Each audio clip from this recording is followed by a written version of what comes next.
Hello and welcome. Welcome to the Community Gallery here at the Newton Cultural Centre. My name is Wendy Mould. I am the producer of ACS Gallery Talks. I'm here today to introduce you to the featured artists for the month of May. THERESA, MOLESKI, and OLGA of So Exquisite Art. Their show is here in the gallery from May 4th to the 30th. It can also be viewed online at the Arts Council of Surrey.ca. THERESA's show is called The Color of Life. Her work emphasizes her love of color and movement. THERESA expresses her work not only on canvas, but on rocks as well. With her rocks, she combines her love of color with her thoughts and feelings. Olga's show is called The Living Sea. She gets her inspiration from her experiences in nature. Her show reflects not only her love of nature, as we can see, but also the thriving life underwater. Fish, turtles, and even an octopus are featured in her work. It has been a joy to view their work and look forward to talking with each of the artists about their passion. Hi, THERESA. Really excited to hear about your work. Would you like to start? Tell us about your Whispering Stones. Absolutely. Thanks, Wendy. So, yes, my name is THERESA MOLESKI. I am the artist and creator of Whispering Stones artwork. So it used to be just the stones, but I've blossomed out. I'd like to share a little bit about how that all began. So what happened was, before my love of painting, I was a writer, and my dream was to become a children's published picture book writer and author and presenter. Oh my gosh, I had so many dreams, and they're still alive. So what happened was I got a lot of rejection for the story due to the temper tantrum that I got in the story. So I decided, okay, I'm gonna do this on my own, and I'm gonna illustrate and publish the book myself. And one day I picked up a rock, and I liked the feel of it. So what I did was I took it home, and I drew my character, Charlie Ray, on this rock. And one thing led to another. I decided I was going to be a school presenter and hand out these rocks to the classrooms that I visited. So wouldn't you know it, one stone led to several hundred other stones. And I discovered I could paint. I didn't know I could do that until about 400 rocks later. So that's really the journey of Whispering Stones. But I also hear messages when I do my painting and I do the fine detail. I always hear something really inspirational or something people just need to hear. So I write them on the backs of the stones as well. So that's the journey of these Whispering Stones. So, your stone painting is now gone into orphan tiles. Can you tell us about this? Yes, I sure can. So my husband, we had a restoration company, and he would come home with tiles and such, and he said to me, "Therese, do you think you can paint on these?" And you know, I thought, yes, I sure can. But what also spurred this painting larger was I had an art gallery owner ask if I could paint larger. And I thought he meant larger rocks. And they're very hard to handle. So I thought, okay, well, let's try tiles. And so I started painting on these tiles. They're orphaned. I was orphaned as well. I was given up, not really wanted. And these tiles were also given up. So I gave them a second chance to shine. So as you can see, I love color. And everything started with the yellow crayon. I love yellow. You'll see it in my artwork. So you can just see that I don't really know exactly how the artwork's going to turn out, but I allow it to introduce itself to me. And that's basically what this is all about, just taking something and making it fantastic. Sorry. Okay, so we've gone from orphan tiles, now where are we with your art?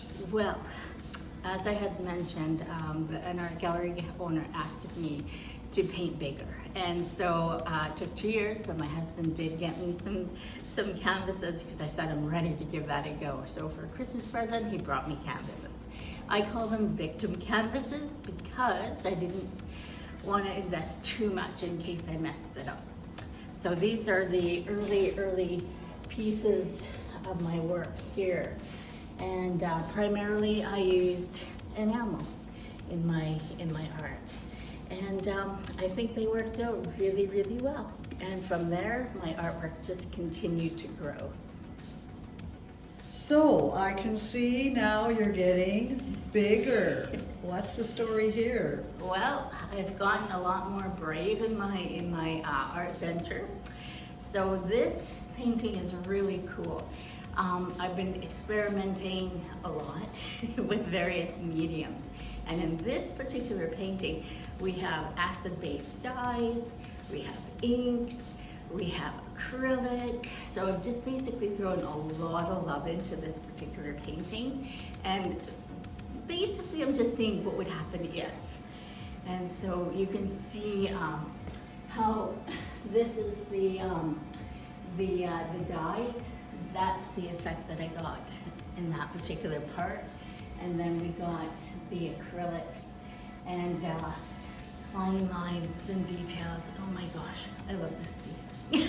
Yes, I do too. I love so the background is your dyes. Yes, that's and correct. And a little bit of acid there, blotching, I see. Yeah, that's just a different technique of me splattering. Yes. And then going to, when it's dry, going back and putting more layers on and more layers on. Yeah. Very, very, very effective. I quite enjoy that too as well. It really pops. Thank you. Yeah, lots of good energy in this one for sure. Well, thank you very much, Theresa. I You're really welcome. enjoyed learning about your art and seeing Thank your you. progression from rocks to orphan tiles, right up to something big like this. I'm not sure where it's going to go exactly, but I love the journey I'm on. So, Yes. yeah. Great. Thank you. Hi, Olga. It's really exciting to meet you and to see your show here today. I'm very excited about what you've done. Can you first of all tell us what inspired this show? Hi Wendy, it's very nice to meet you too. What inspired this show is my vision that water is the connector of all things that we have. Water is within us, water is around us, and water is something that in my vision connects very different animals that we see around British Columbia and in my travels, and they all enjoy water. Water for them is the living matter and as well a way to enjoy life. Can you tell us a little bit about the process in this picture? The way I work is unusual. I don't use brushes, I use my fingers to paint. So when I do paintings, first I start with the blank canvas on which I do a drawing in India ink. Sometimes I do drawing in pencil, but I prefer India ink because it gives me a strong background on which to paint. It doesn't allow me to focus on tiny details. It's just the general shapes which are more easily converted to finger painting style. So with this painting, I first did an India ink drawing, and then on top of it, to remove the white background, because white background is very intimidating, I did a tiny layer of paint that is still transparent but removes the white, and I played with the colors. For me, salmon is green and red, so that's what I did. I just took basic green, basic red, and smeared it all over.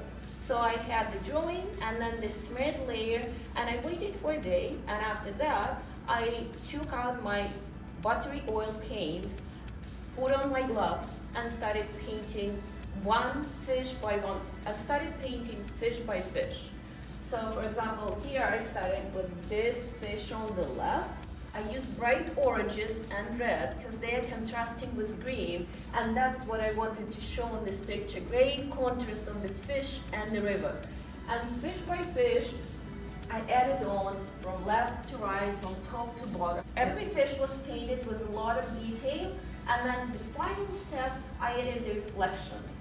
The reflections, they smeared those lines, harsh lines, creating this unified picture of the sea of fish that we see when we see the salmon drop. Okay, great, very interesting. Well, let's have a look at some other pieces. Wow, this is quite the picture. Arctic shake. Tell us about it. Well, thank you very much. Actually, I must confess, this is my favorite picture of all in the show. And what is displayed is the polar bear just shaking the water off when coming out of the water. And the reason I chose it is because in this painting, I demonstrated what is not just something that the animal uses to sustain life, but something that they use to play around, to enjoy life. We all have seen pictures of bears shaking off water and being happy and just swimming in it. So this is what I wanted to show with this painting. The process that I used to paint this painting is a little bit different from what we saw on the salmon drum. In addition to 2 steps of overpainting in oils, I had to wait another month for it to dry and do the final splashes with a splash one, which I think added spontaneity to the whole idea. Cannonball. Tell us about Cannonball. Cannonball is a very interesting painting. First, it continues the same theme of enjoying water. Here we see a bear jumping into the water, playing with the bubbles and just enjoying his life. And initially I wanted to do this painting in the same manner as we see with the Arctic shake, with some finger painting and splashes on top. But of course life was different, and once I was doing this initial part of doing the India end drawing, I realized I so much like all those drips going down the surface that I looked at it and thought, maybe I should do something very, very different. And that's how it went. After this initial basic stage of India ink, I just continued with India ink. I used watered down India ink and straight India ink to create different shades of gray. And I used a little bit of white where I needed the highlights that were lost. And lots of splashes and drips. And for doing drips, I had to rotate the painting. First, I did drips from top to bottom, and then vice versa. As you see, some drips are coming from down and some drips are coming from bottom to top. And I think it's a very interesting result in the end, because it speaks of the movement rather than color. And it underlines more that the bear moves and the bubbles come up, rather than focusing on the specific colors and the emotions that colors can produce. For sure. It's very interesting. I love what you did with it. Thank you very much. Thank you very much for talking about your work today. I really enjoyed that. Really enjoyed talking to THERESA and Olga and learning more about their work. I want to thank them once again for their time. You can see the show live here at the Newton Cultural Center until May 30th.